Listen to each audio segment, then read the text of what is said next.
उदासीनीकरण अभिक्रिया क्या है? जब अम्ल और क्षार आपस में अभिक्रिया कराने पर अम्ल और क्षार एक दूसरे के प्रभाव को समाप्त कर देता है, उदासीनीकरण अभिक्रिया कहलाता है। इस अभिक्रिया के बाद लवण और जल उत्पन्न होता है। उदासीनीकरण अभिक्रिया क्या है? तो उदासीनीकरण अभिक्रिया में अम्ल क्षार आपस में अभिक्रिया कर एक दूसरे के प्रभाव को समाप्त कर देता है और इस अभिक्रिया के बाद लवण और जल उत्पन्न होता है। जैसे NaOH प्लस HCl, तो NaCl प्लस H2O। NaOH क्या है? क्षारक है। HCl क्या है? अम्ल। तो क्षारक अम्ल अभिक्रिया कराने पर क्या बनता है? लवण और जल। तो NaCl लवण और H2O जल, तो लवण और जल उत्पन्न हुआ। H प्लस का अर्थ है हाइड्रोजन आयन और OH माइनस का अर्थ है हाइड्रोक्सिल आयन। हाइड्रोक्सिल आयन होता है।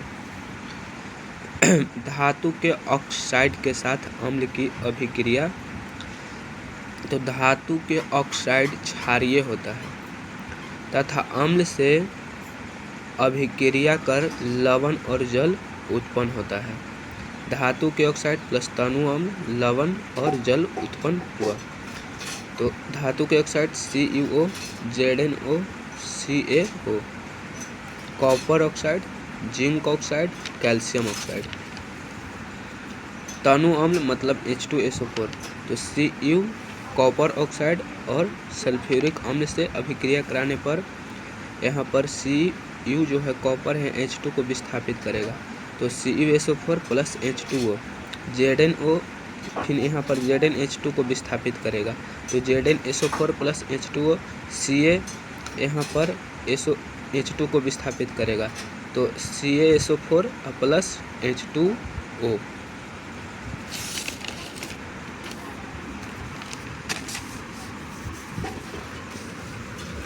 अधातु के ऑक्साइड अम्लीय होता है।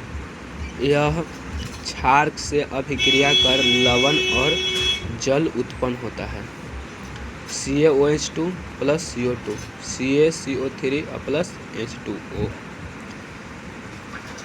कैल्शियम शुष्क बुझा हुआ चूना का रासायनिक सूत्र, एक कार्बन डाइऑक्साइड और संगमरमर और जल H2O। तो यह क्या है? क्षारक है और क्षार को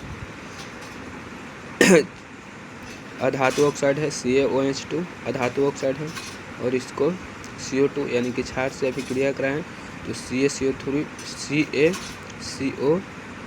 प्लस H2O, संगमरमर और जल। तो संगमरमर क्या है? लवण, H2O जल।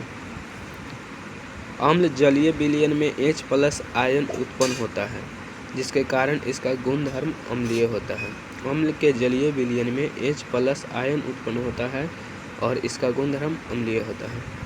क्षारक के जलीय विलयन में OH माइनस आयन उत्पन्न होता है जिसके कारण इसका गुणधर्म क्षारकीय होता है।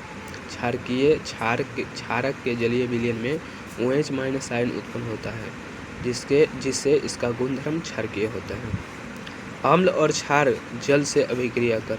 तो अम्ल और क्षार जब जल से अभिक्रिया करता है, जब जल से अभिक्रिया कर जल की उपस्थिति में HCl हाइड्रोजन आयन उत्पन्न होता है।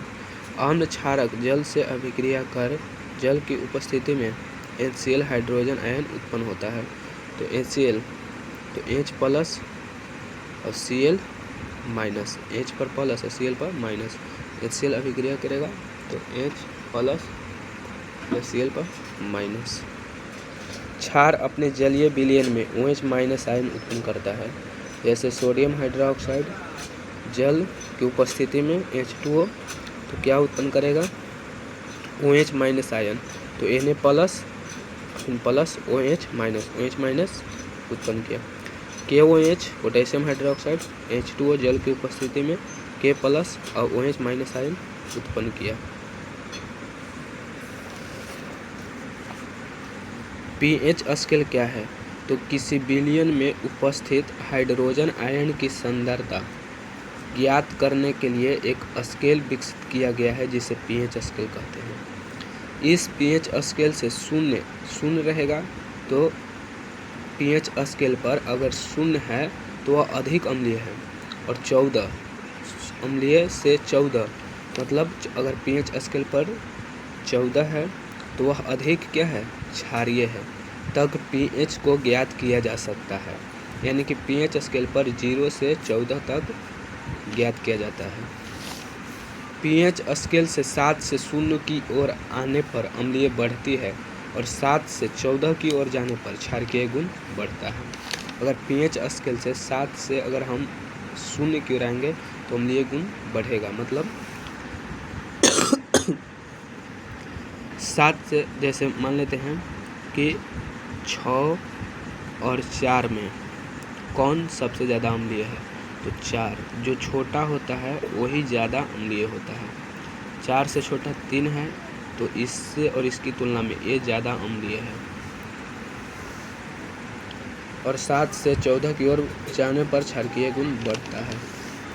साधारण लवण कहाँ से प्राप्त किया जाता है, तो साधारण लवण समुद्र से प्राप्त किया जाता है। साधारण नमक बहुत सारे रसायनों का कच्चा पदार्थ है। साधारण नमक बहुत सारे रसायनों का कच्चा पदार्थ है।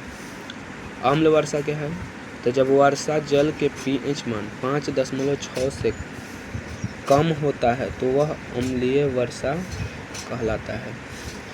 जब वर्षा के जल का pH मान 5.6 से कम हो जाता है तो वह वर्षा अम्लीय वर्षा कहलाता है। साधारण नमक बहुत सारे रसायनों का कच्चा पदार्थ है। साधारण लवण कहाँ से प्राप्त होता है, समुद्र से। साधारण लवण कहाँ से प्राप्त होता है, समुद्र से। और साधारण नमक बहुत सारे रसायनों का कच्चा पदार्थ है, बहुत सारे।